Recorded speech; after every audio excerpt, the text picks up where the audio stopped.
Back in the day, we've all made something special for Mum on Mother's Day. It could have been a card, or maybe the good old pasta necklace, or the placemat with your handprints on it. Now, these are all fantastic ideas, but I think we can take the handmade present to the next level. I'm talking about a jewellery box, and it's all going to be made from this beautiful Tassie oak timber with a hardwood top. And really, this is quite simple, because after all, it's just a box.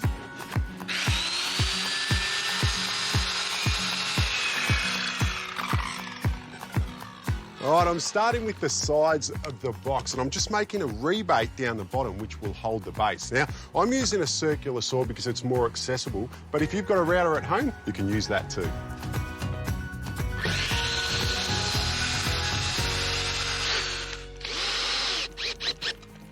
All right, the next step is to cut down these sides. Now, because this is nice, thin material, I'm going to be using a miter box with a tenon saw, which you can pick up at any hardware store. I'm just going to clamp the piece in place, and basically we're doing 45 cuts on every side.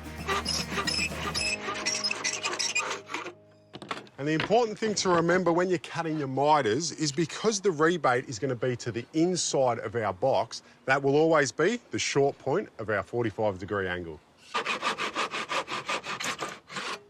All right, all our pieces are cut, and you'll see that I've got these thinner timbers, and they're for trays inside our box. I've just laid them all out, and I've got all the 45 degrees touching nice and tight. I'm just going to tape up each joint with some masking tape, flip it over, put some glue on, and stick it all together.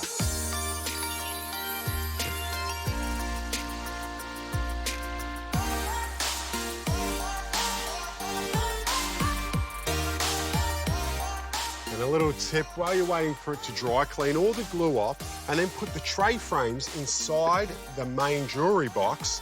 That way, you know it fits and everything dries square.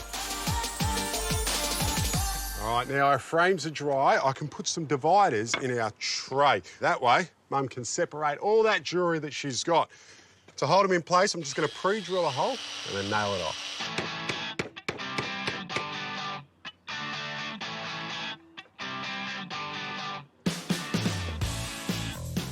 All right, now we're ready to make this into a box. I've just got some 3mm plywood, and I'm going to sit that into the rebate that we made at the start. And to hold it in place, I'm just using some glue and little flathead tacks. And for the backing for our trays, the only difference is I'll be putting this black felt down, so that way your mother's jewellery won't get scratched. Now, this felt has a self-adhesive backing on it, which means I can just directly stick it to our bases. Then I'll put a little bit of glue around the edges and tack it onto our frame. Nice. Now back to this box. Now I want to dress it up a bit, so I'm going to be doing veneer keys in all the corners. It's a joinery technique that they use to strengthen joins. You can see that I've got these lines marked, and I'm going to be using the handsaw to cut them. And then the thickness of the handsaw is what I have cut this contrasting coloured timber to. I can then glue it into our saw cut, and once this is sanded up, it will be a real feature of this jewellery box.